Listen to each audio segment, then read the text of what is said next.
Thank you, Janne, for coming. It is super nice to have you here. Uh, it's I have found you on LinkedIn and also on the Trustpilot. You have some really good reviews in your what you do with your company. So I was really intrigued, like, wow, who is this lady, and how is she doing this? But before we dive into that, could you please introduce yourself and tell us a bit about what you do? How did you get to do it? And how it all started, maybe. Yeah, sure, I can. Well, my name is Janne, as you said, and I'm an economical advisor for mostly private clients. I used to work in a bank for many years, 20 years, and then I was out doing something else. I missed what I did. I missed working with the clients, but I would like to do it in another form. So this is why I choose to be my own boss. Always wanted to be my own boss. The free life, I thought it would be being my own boss. So that was why I started this. And now when you are actually your own boss, are you actually getting this freedom that you were dreaming about? No, I work all the time.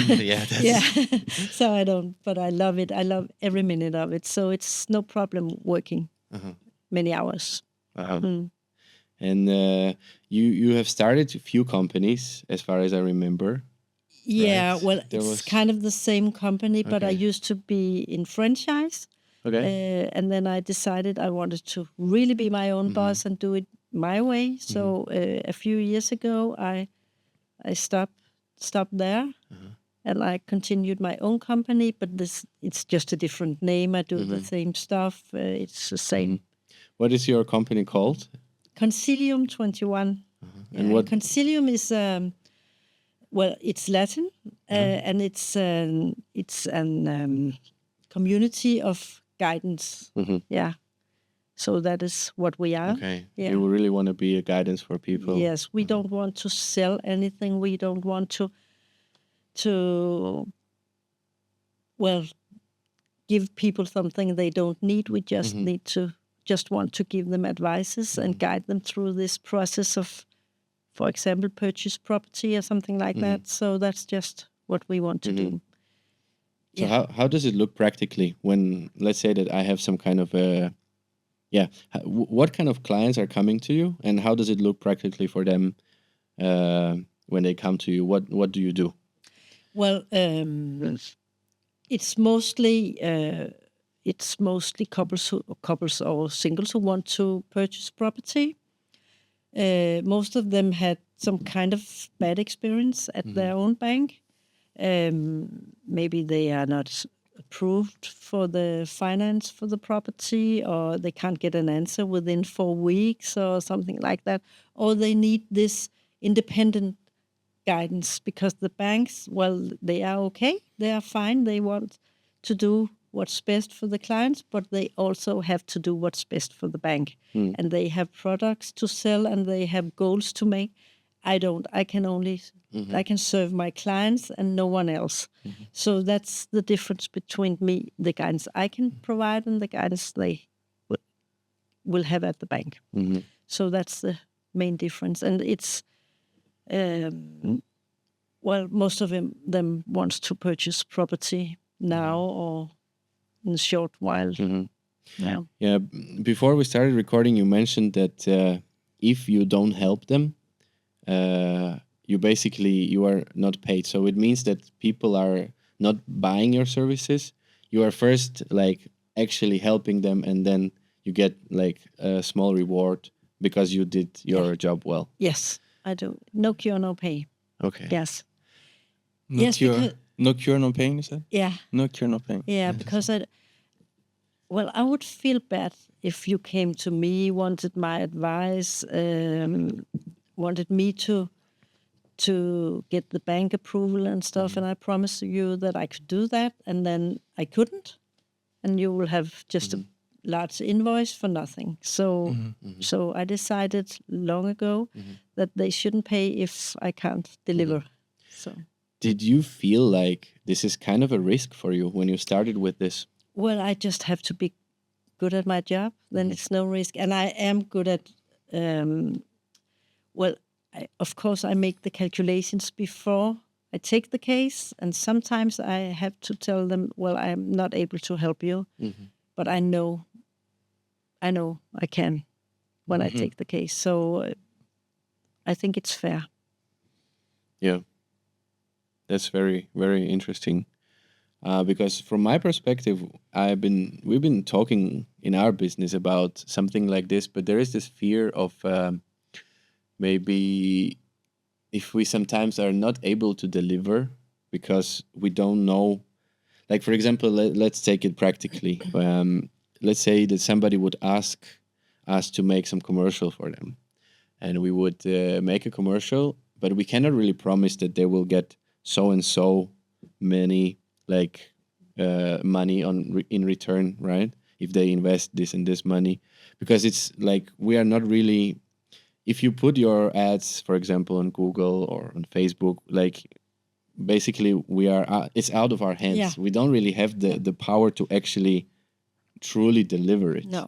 So that feels like that we don't want to, in our business, we don't really, for some reason, it feels very scary to promise something to people, because like we can see that in the past it worked for other people, but still to put our company or our name or even like the money on the line, that like if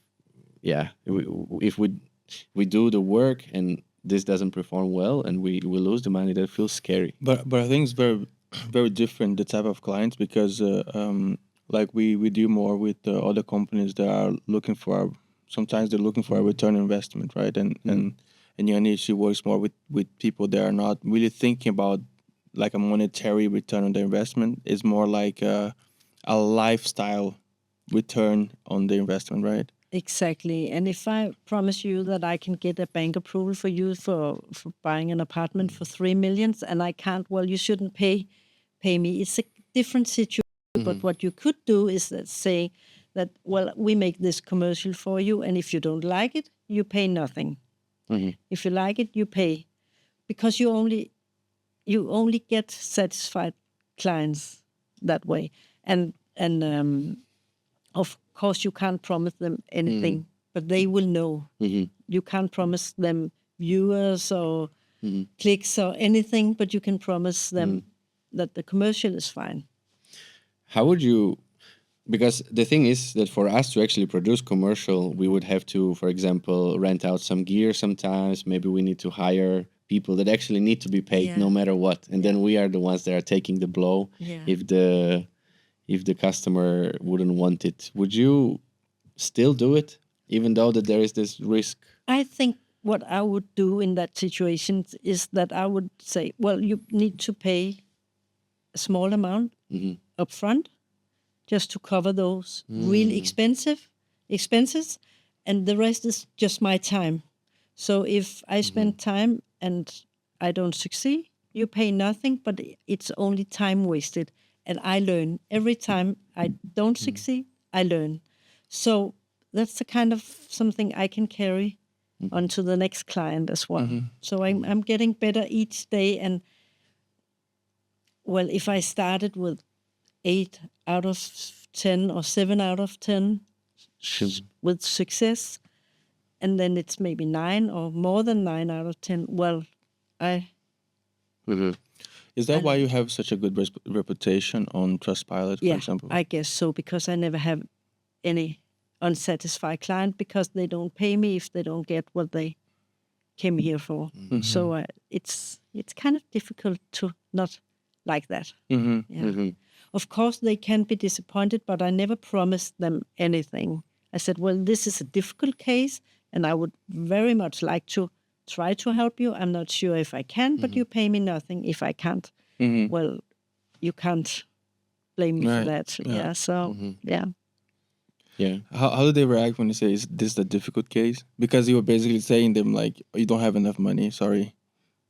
Yeah, it's not that they don't have enough money. It's that the rules are changed.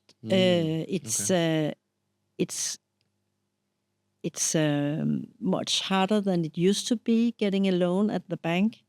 So they know already. Okay. They know, and if they come to me, they already know that the case could be difficult. Some of them, so they know and they respect that. But they really like that I want to give it a try, and they trust me on doing that. So, what are some of the factors for someone to get a loan in the bank? of course, the salary, steady salary. It's difficult if you are self-employed, for example. Your savings, how much savings you have. There is a rule you need to have 5%, but if you have 20%, well, it's even It's much easier because easier, the bank has no risk in providing the last 80%.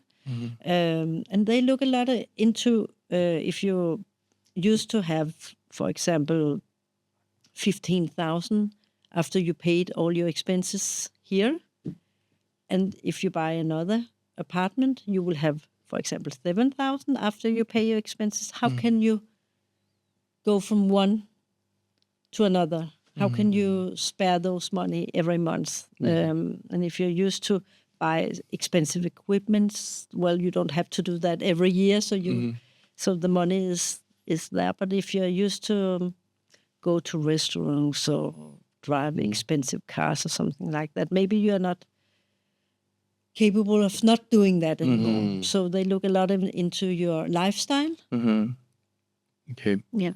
And it's better to be the person that can actually like hold the money together rather than spend Yeah, it. exactly. Okay. Yes.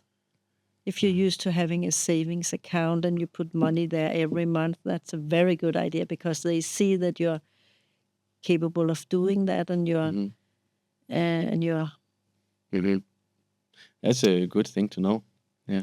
yeah. Yeah. Yeah. Because you said before, like sometimes when people they go to an advisor that is with their bank, their interest might be divided a little bit into. Of course, they want to help their clients, but they also are looking for the interest of the bank. Yeah. How is it different for them to come to like an independent advisor like you and your company? Well, I have nothing to sell.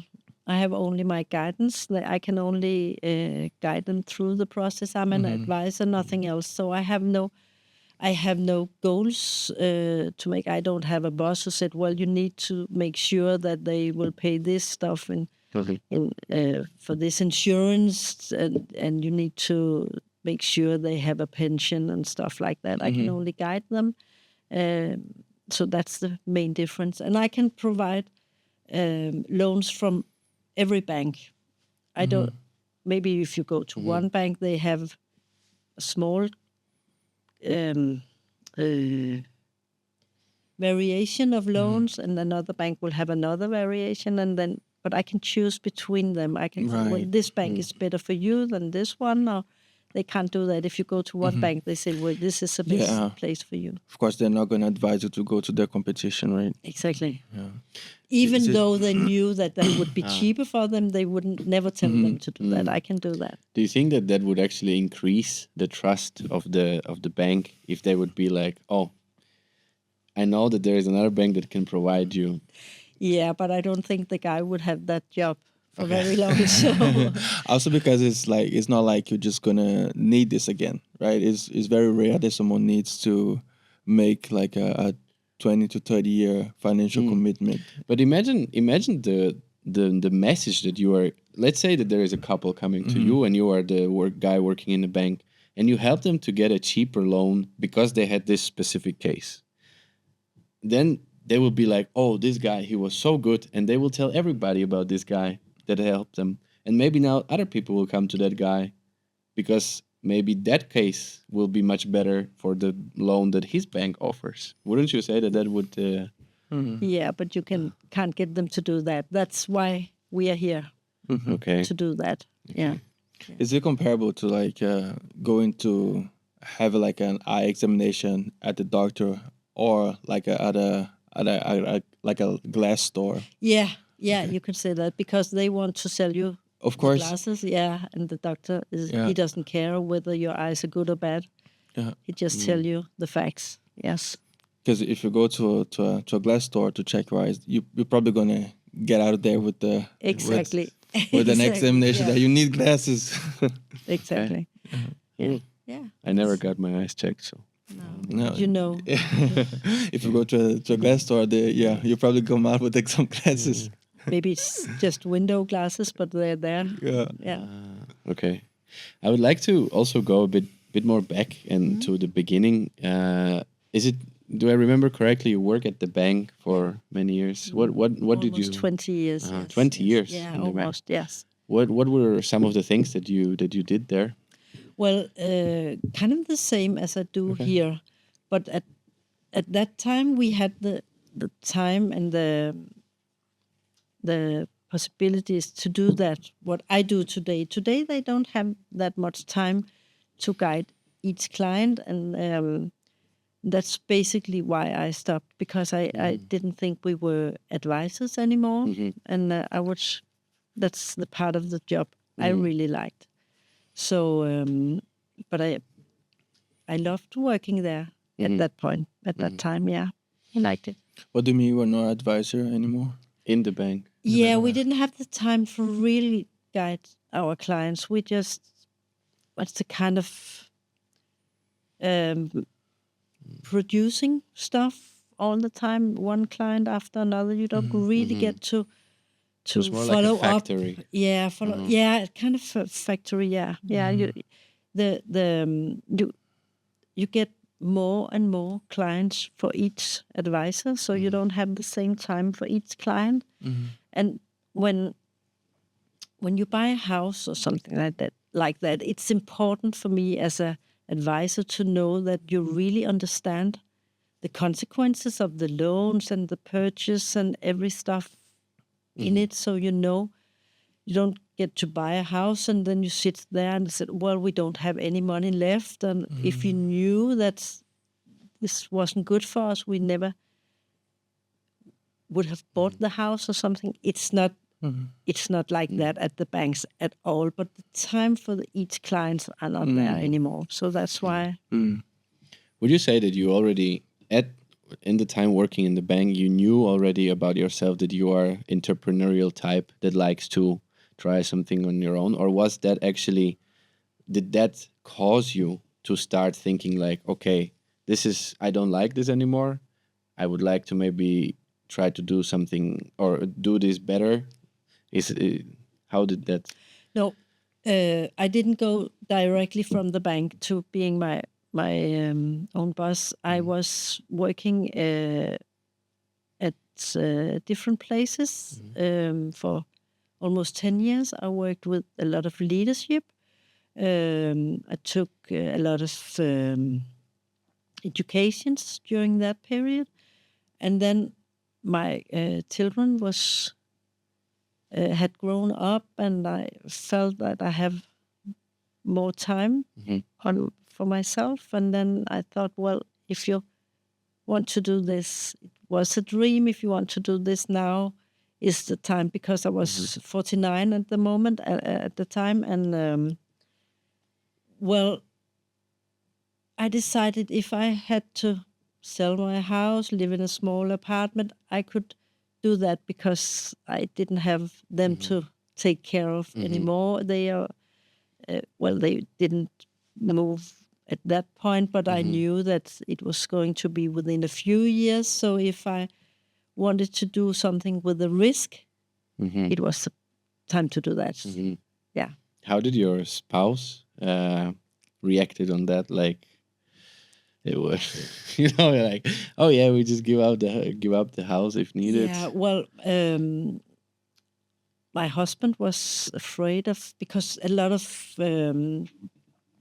new business closes within a year, and to be honest, he was afraid of me getting there, but I thought I had nothing to lose, because I don't have, I didn't have to spend a lot of money. I don't have any stores for something. I had my office and my computer and my guidance. So I could start my business without a debt or without spending a lot of money. I could just sit in the chair and hope for the clients to come. Well, they didn't just come, but but it was low risk. And how was that experience of then starting your own business? Yeah, Was it hard? Yeah, really, really hard, because I'm not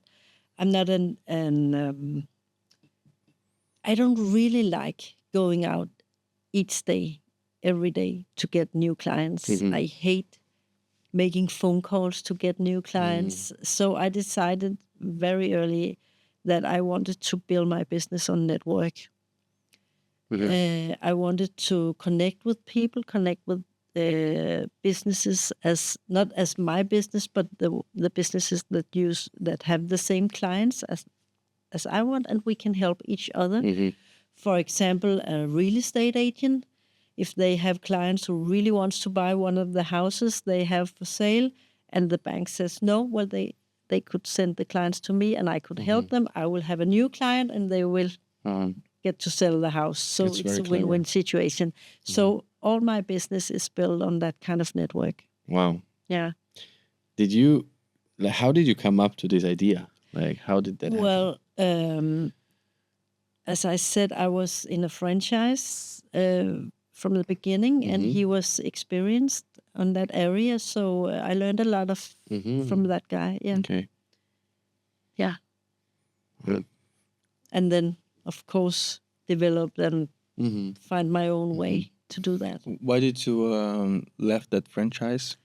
Well, basically because I wanted to do things my way, and if someone else is in charge, well, you can't always do that, and I really like to do that my way, and I found my way in it, and we didn't agree, so it was time to split up and go separate ways, and he have his business today, and I have mine, and both are fine.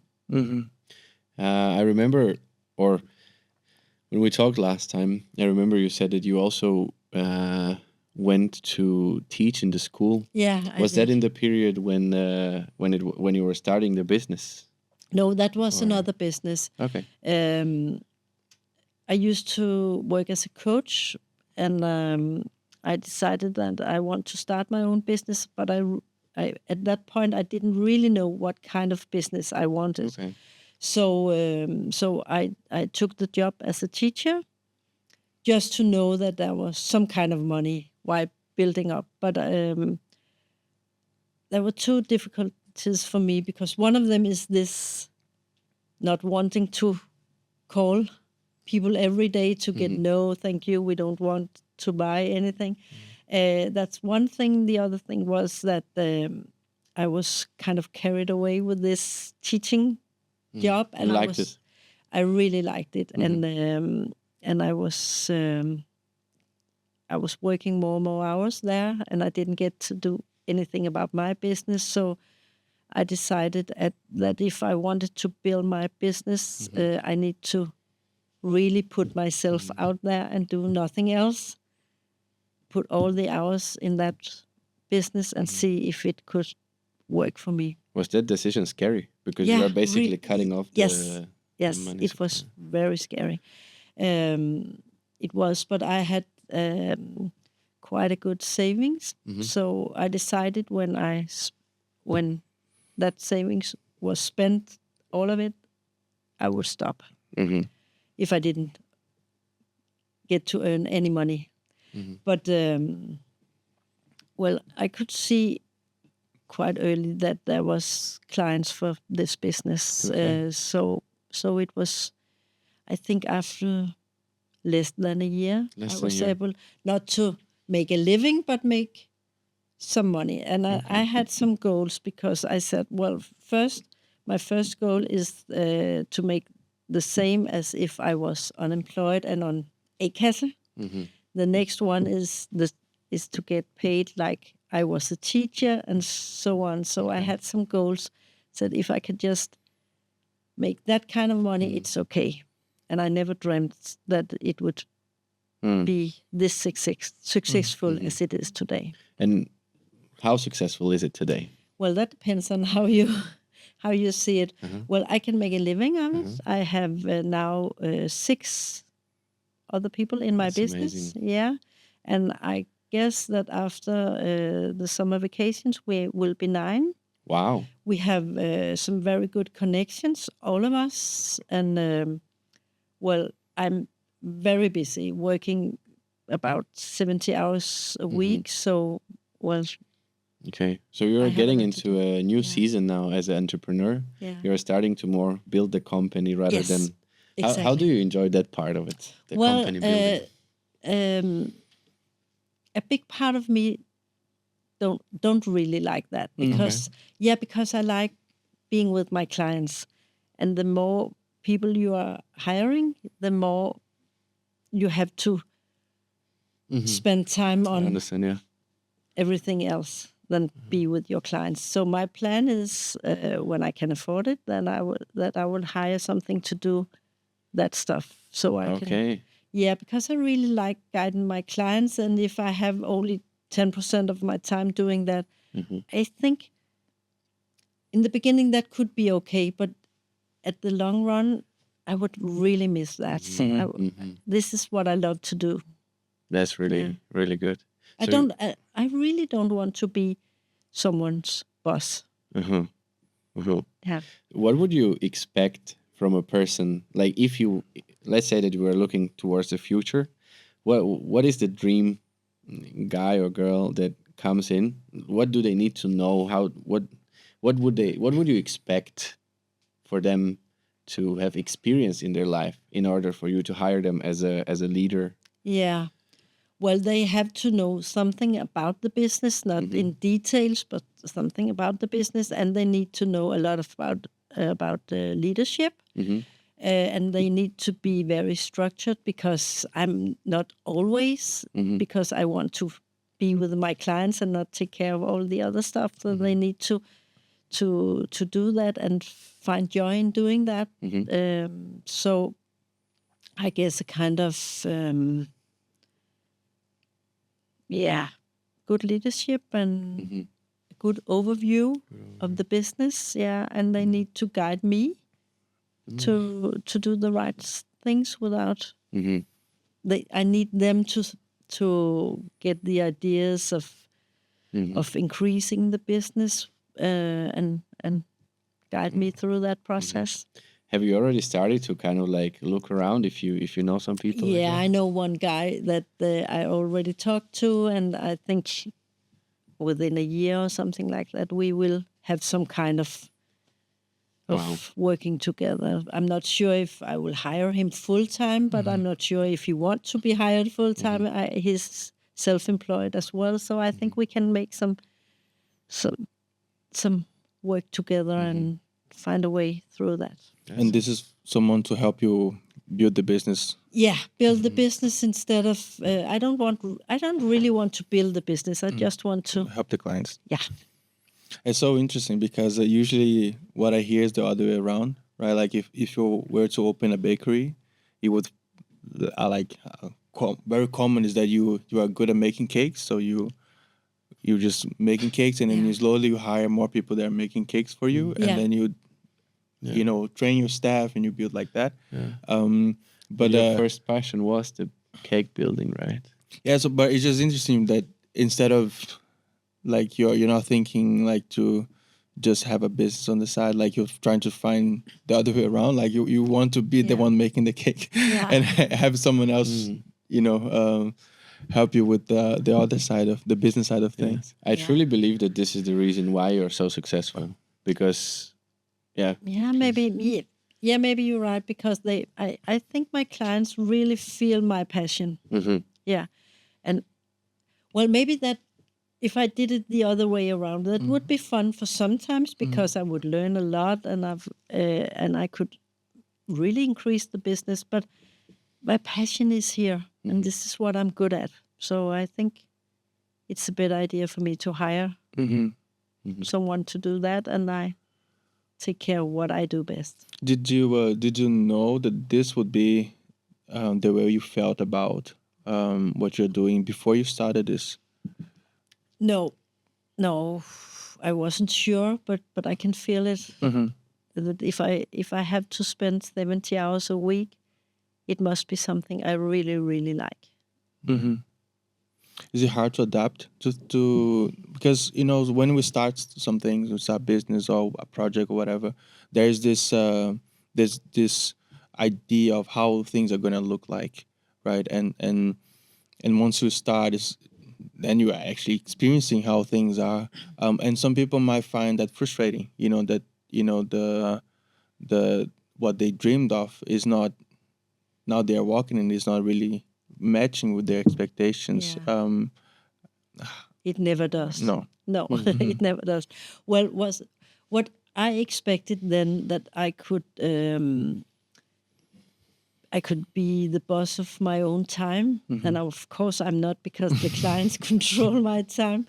I had some kind of dream that I would wake up, go to the gym, get me a coffee to go to the office in the morning, maybe at 11, something like that, work until 6 in the evening and go home. And well, it's not like that, not at all, because there's all the administration when you come back, and I have clients in the evening hours, and so it's never like that. But when you have your own business, you don't.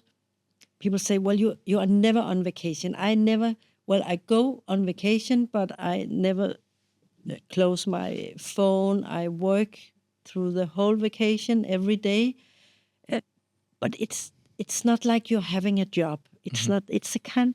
Well, it's a cliche to say it's a lifestyle, but it's kind of a lifestyle, yeah. Because I really like it, and I know.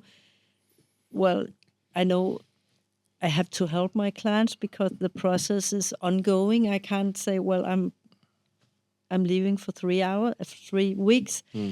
See you then, because well, that's not possible when people are buying houses or stuff like that.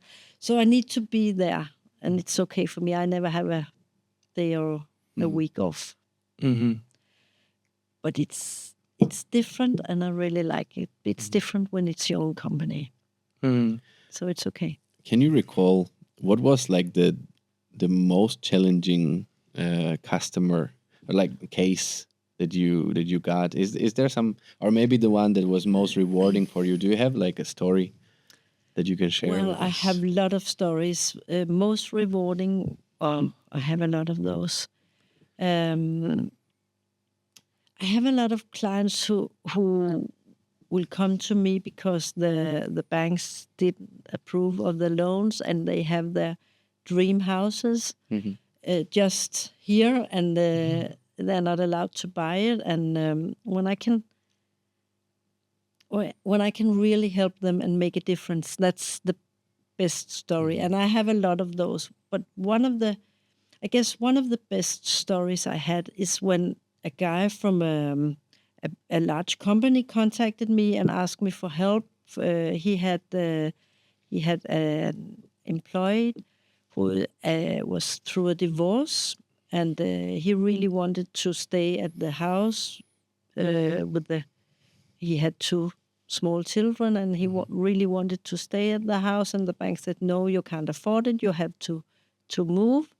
And they didn't want to help him at all. And his boss asked me if I could help him, because he was sad. He wasn't he couldn't take care of his job because he was worried about his economy and stuff, and all the energy was gone. Because I don't know if you really were out of money, but if you are, it's well, you can't think of anything else. That's one of the largest stress for anyone to go through that period. And I looked into his case, and I thought that I was able to help him, and I found another bank who was willing to help them. And when he left, his monthly amount for when he paid all his bills and the loan and the property and stuff was so much better. So he was very happy, and the guy from his work said, well, it's like having another whole other guy back Makes sense. Because he has his energy back, and he comes to work every day. He don't get sick. He's happy.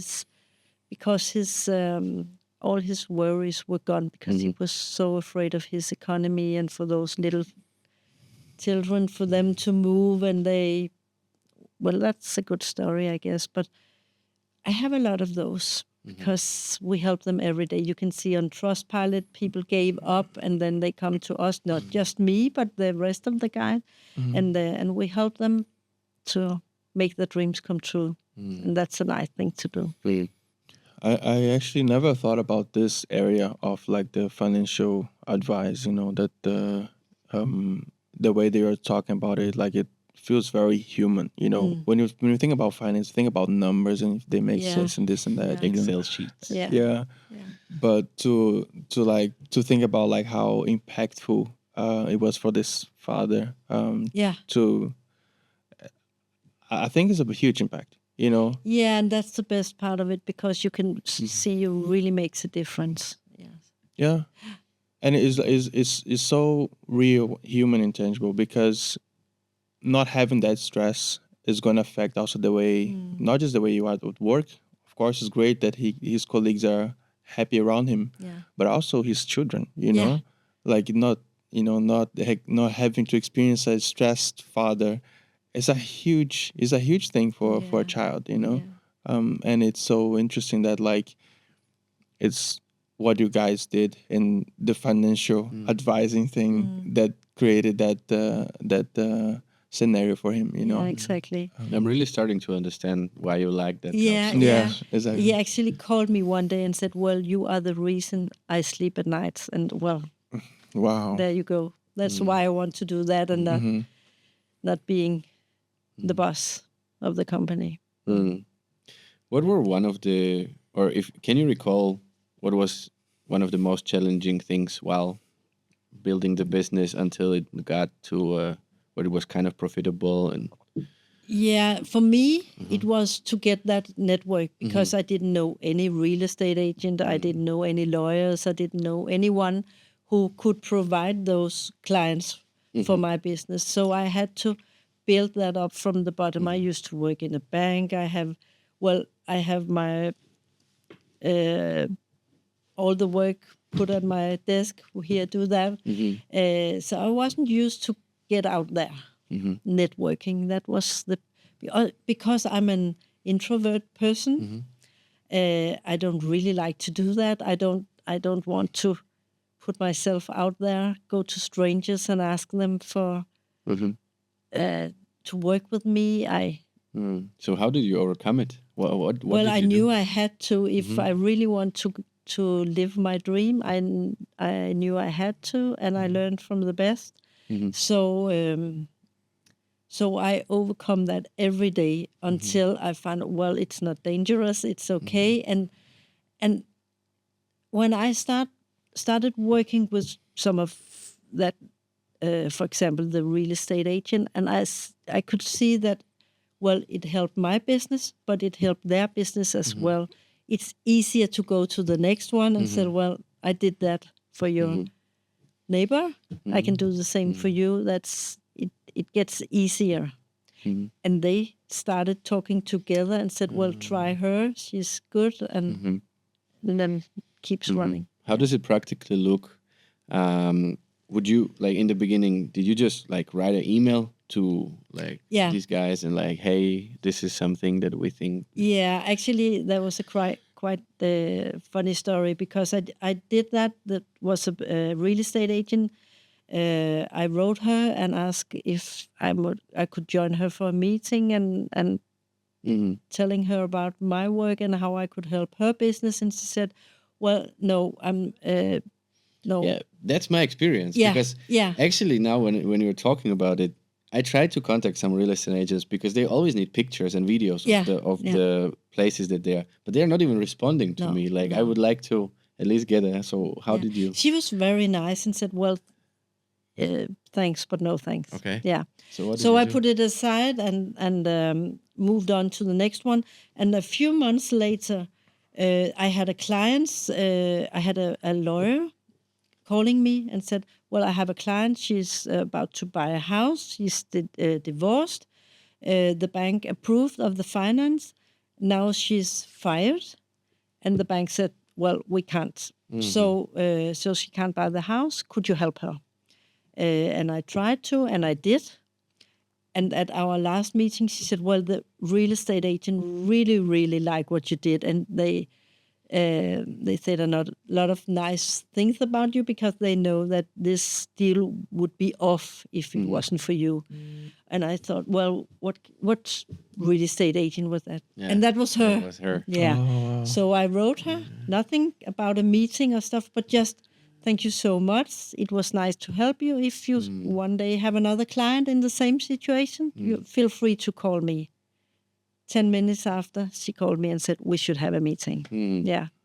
So, do you think that everything in life happened because of some kind of higher purpose? Or yes. do you think this was a random? Yeah, I think it happens for a reason. I'm not a spiritual person or anything, but and I don't believe in luck. Okay. I believe in hard work, and I believe in, I don't know what to call it, but yeah, everything happens for a reason. Even the bad stuff. You learn or you gain. Yeah. That's very interesting. That's my experience. Yeah. Yeah, I do also too believe that things are happening because of a reason. It's not random to me. What do you think? Is it random for you? Man, I wasn't ready to have to go into this. Well, when something bad happens, I didn't experience something really bad. But if something bad happens and you're, that's not good. Later on, you said, well, maybe that was a good thing because then this happened instead of. So I think it's okay. You learn every time something happens. So, and I think if you go too easy, you don't work hard enough for the next level, I guess, if everything is going to. Yeah. I've heard once this quote that said that it's, okay, I'm not quoting it because I can't remember it exactly, but it's more something like it's unlucky to succeed because if you succeed and you don't know why you succeeded, it's not good for you. It's kind of like that. It's better to not succeed and then figure it out. Why is this not succeeding? And then succeed, because then you understand what's behind it, right? Yeah, that's a good point. Yeah, yeah. So, and learn from your mistakes. Yeah. Yeah, because if you're not, if you don't feel challenged, then you're not learning, right? Then you're not actually growing. Because growth requires a little bit of pushback, you know. Yeah. Otherwise, if things are too easy, then you're just in the same place. Yeah, and then know when to stop. Know when to stop. Yeah, if you can see your business is heading nowhere, know when to stop and do something else. Yeah. So, is that what you did? Well, at the first business, yes, because in a few months, I felt that this is not for me. This is not for me to get clients or not get clients. Yeah, that was not for me. How did you know it? Like you just felt it. I just felt it, and I said to myself, well, either you get a job. Actually, I got my dream job, and I started there. And then I was given this offer at a franchise, and I said, well, it's now or never. So now I do it because there I could get the proper help I needed, and there were colleagues there to lean on. So I decided that it was that or nothing. So you actually got your dream job, and then you quit at the dream job. Yeah, I did after 3 months. Yeah. Wow. Yeah, I chased that job for 2 years or something like that, and then I got it, and I said, well, thank you. Yeah. And that was my friends, my family said, "What are you doing? You're crazy." Yeah, but I needed to know if I could build off my own business, and I always promised myself that when I'm 80, I will not regret something I didn't do. You can learn from everything you do, but it was something I really, really wanted to do. And what was the risk? Some money, yes. We could sell the house. We could move to a rented apartment. That's it. You live. Yeah. Okay, wow. 3 months in a dream job. Yeah, that's kind of stupid, right? No, I wouldn't say so. I wish that if I would be facing such a situation, that I would have the courage to. Yeah. Yeah. Yeah, and I guess that is what it's all about, because I'm not afraid of many things, and well, my mother and my father, but especially my mother, she always told me, "Of course you can." So that's what I've grown up with, knowing that, well, of course I can.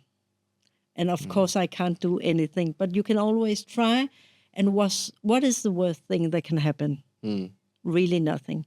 But in Denmark, well, you have a safety net, you have a kasse. If it turns out it doesn't work, well, you're not supposed to live on the streets. So what is the worst thing that can happen? But of course, if you spend a lot of money building up your business, I didn't have to.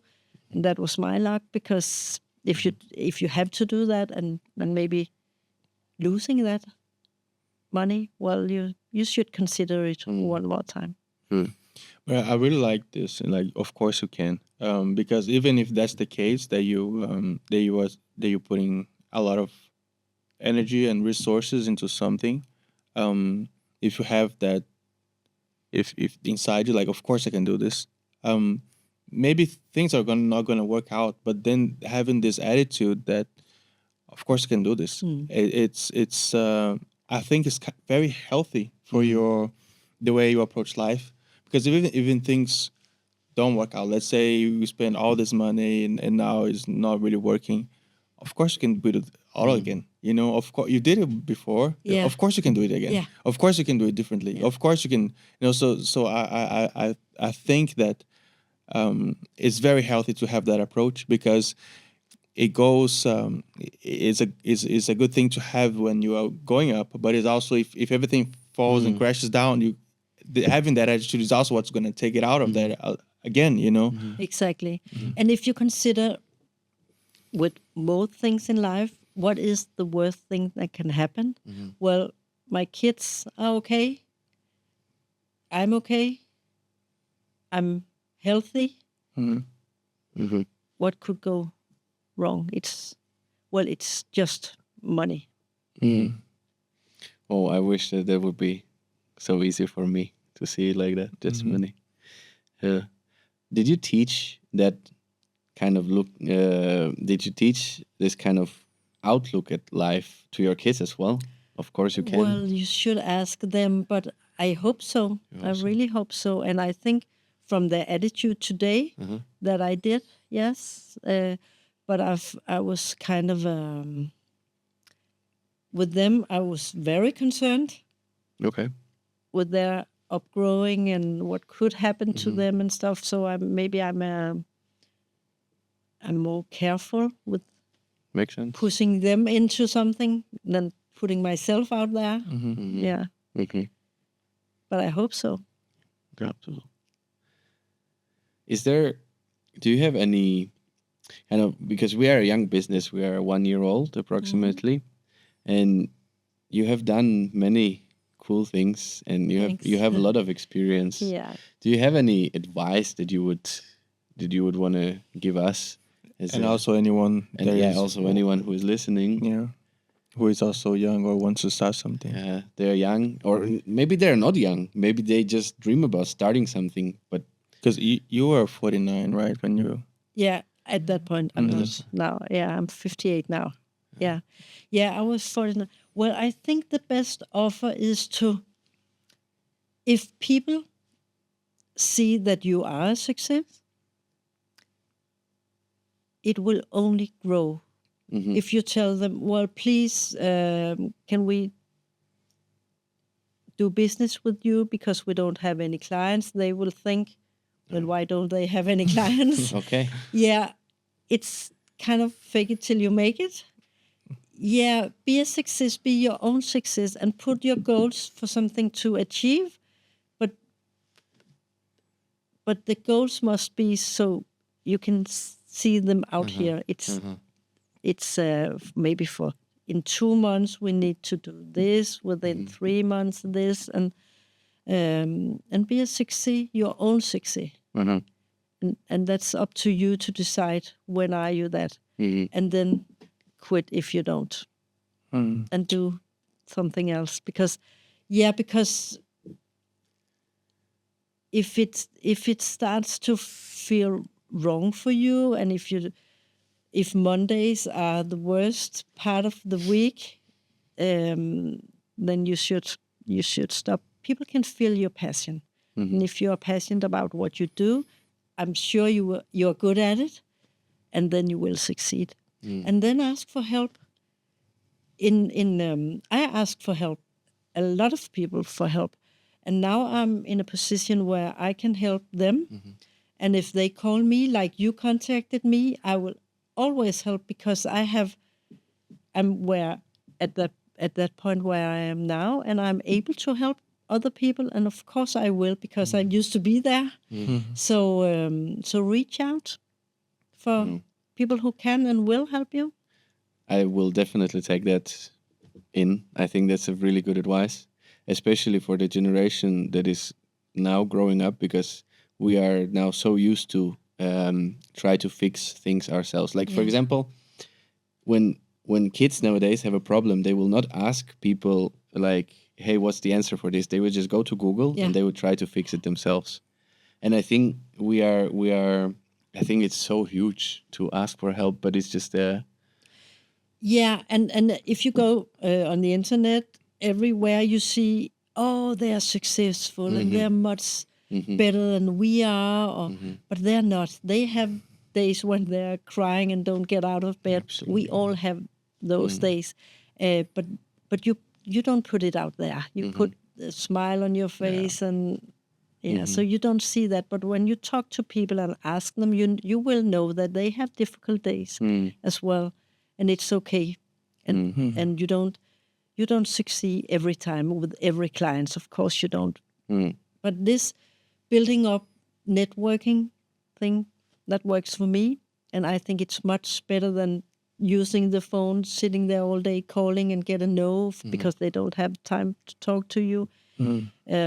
Go to professional networks where they look for business partners as you do, and help each other.